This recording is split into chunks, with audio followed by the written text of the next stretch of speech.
नमस्कार, मैं हूं पुष्पा चौधरी और आप देख रहे हैं ओनली न्यूज 24x7। आज हम बात करेंगे एनडीटीवी की, जिसका full form new Delhi television है और सोशल मीडिया पर पता नहीं किस किस नाम से जाना जाता है। एनडीटीवी मीडिया के नाम पर एक धब्बा है। जी हां, एनडीटीवी ग्रुप बनावटी पत्रकारिता का गढ़ है। ये हम सिर्फ कह नहीं रहे हैं, बल्कि इसका प्रूफ भी है हमारे पास। और आज हम इस एनडीटीवी, जिसको अब टीवी हो चुका है, उसका रियलिटी चेक करने जा रहे हैं। आपसे हम एक रिक्वेस्ट करते हैं कि इस स्टोरी को कृपया पूरी देखें, क्योंकि आज के समय में एक झूठ को बार बार बोलकर सच बताने की कोशिश की जाती है और आपको भटकाया जाता है। हम आपको ऐसे सच से रूबरू कराएंगे जिसे सुनकर आप दांतों तले उंगली दबा लेंगे। देखिए ये रिपोर्ट।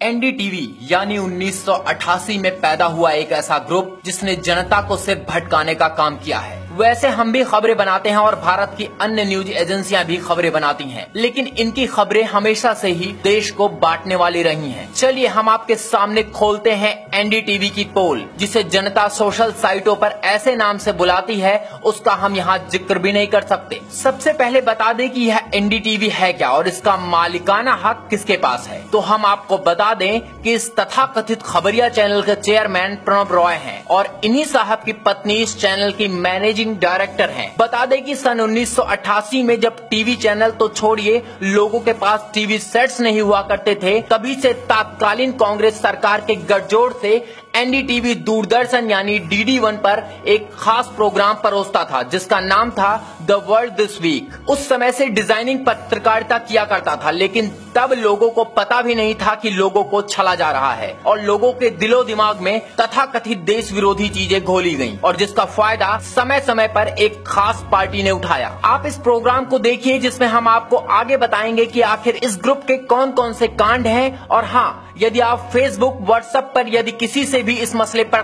तर्क वितर्क कर रहे हैं, तो आपको आगे की रिपोर्ट जरूर देखनी चाहिए, क्योंकि हम आपको ऐसे सच से परिचित कराएंगे जिसे आप शायद ही जानते होंगे।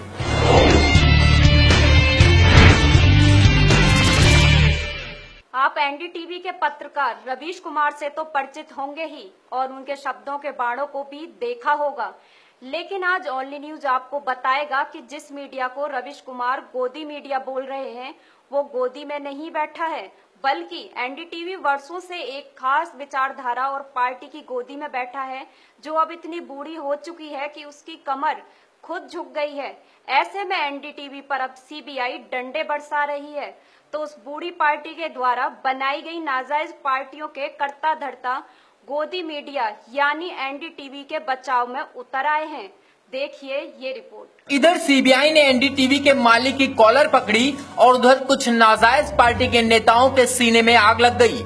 विरोध ऐसा हुआ मानो यह अकेला चैनल ही इन नाजायज पार्टियों का बेटा हो। यहाँ हम किसी विशेष पार्टी का नाम नहीं लेंगे, क्योंकि सबको पता है इस जांच से किन किन लोगों के पांव से जमीन खिसक गई है। वैसे हम एक नेता का नाम जरूर लेना चाहेंगे जो कि राजनीति में अभी बच्चे हैं। जी हाँ, सही पहचाना आपने, अपनी दिल्ली के सीएम साहब। हम आपको बता दें कि उधर सीबीआई ने छापा नहीं मारा कि इन साहब को मिर्ची सी लग गई और ट्विटर पर जुमले फेंकने वाले सीएम साहब कुछ इंच का सीना लिए एनडीटीवी के बचाव में उतर गए। चलिए हम केजरीवाल पर बात करके अपनी खबर में कुछ मिलावट नहीं करना चाहते, क्योंकि सबको पता है कि किस मिलावट से आम आदमी पार्टी बनी है और कॉकटेल ऐसा हुआ कि उसका हैंगओवर आज दिल्ली खुद झेल रही है। आगे की रिपोर्ट में देखिए कि कैसे सन 14 में सरकार बदली और देश की हवा में अजीब सा सुकून महसूस हुआ और एनडीटीवी के लिए काम कर रहे बनावटी पत्रकार राजदीप सरदेसाई, जो मोदी विरोध में हर लिमिट पार कर गए और अमेरिका में उनकी पिटाई भी हुई,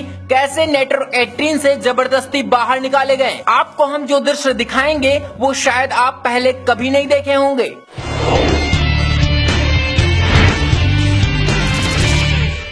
इससे पहले हम आपको कुछ बताएं, आप देखिए ये कुछ सेकंड्स की वीडियो। कहीं न कहीं 2002 एक तरह से आपकी जो राजनीतिक करियर में अभी तक एक रुकावट है या नहीं? राजदीप सरदेसाई, आपके पास आपकी चैनल है, 24 घंटा चैनल है, आप घंटों तक डिबेट चलाइए।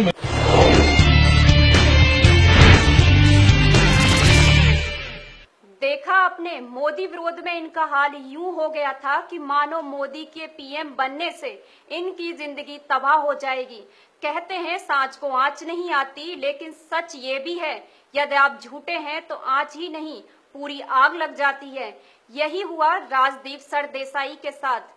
चलिए इस छोटी सी रिपोर्ट में देखिए कैसे देसाई को एडिटर इन चीफ पद से तथाकथित खींचकर उतारा गया। टाई कोट पहनकर प्राइम टाइम में सत्ता बदलवाने का दावा करने वाले की सत्ता ऐसी गई जिसे देखकर आपको भी लगेगा उड़ो इतना ही जहां से जमीन दिखाई दे। जी हाँ, सब कुछ सही चल रहा था। एनडीटीवी यानी गोदी मीडिया को 17 अप्रैल 2005 को राजदीप ने अमेरिकन कंपनी CNN और राघव बहल के TV 18 के सहयोग से खुद की कंपनी खोली, जिसका नाम था ग्लोबल ब्रॉडकास्ट न्यूज यानी GBN। उसके बाद जो नया चैनल लॉन्च हुआ वो था CNN IBN, जो कि 17 दिसंबर 2005 को ऑन एयर हुआ। उसके बाद चैनल 7 से भी राजदीप की 46% हिस्सेदारी हुई और उसी चैनल 7 का नाम बदलकर IBN 7 बना, जिसके एडिटर इन चीफ आशुतोष को बनाया गया, जो कि अभी आम आदमी पार्टी में है। हम आपको बता दें कि अन्ना आंदोलन के समय इन्हीं गोदी मीडिया चैनलों ने एडिटर इन चीफ लोगों ने केजरीवाल को हीरो बनाया और देश में आज प्रधानमंत्री बनने का सपना देख रहे हैं। फिर सन 14 में ऐसा हुआ जिसने राजदीप सहित इन लोगों की जिंदगी में भूचाल ला दिया, जो रातों रात गोदी मीडिया के बल पर सत्ता की सीढ़ी पर चढ़ते फिसल गए। 29 मई 2014 को रिलायंस इंडस्ट्रीज ने पूरी नेटवर्क 18 को खरीद लिया। फिर 1 जुलाई 2014 को राजदीप सहित पूरी CNN IBN की टीम ने इस्तीफा दे दिया, लेकिन सूत्रों की माने तो इनको जबरदस्ती बाहर का रास्ता दिखाया गया। आगे की रिपोर्ट में देखिए कि आखिर CBI ने जो किया बिल्कुल सही किया। उस तथ्य को सुनने के बाद आप खुद कहेंगे NDTV मतलब गोदी मीडिया।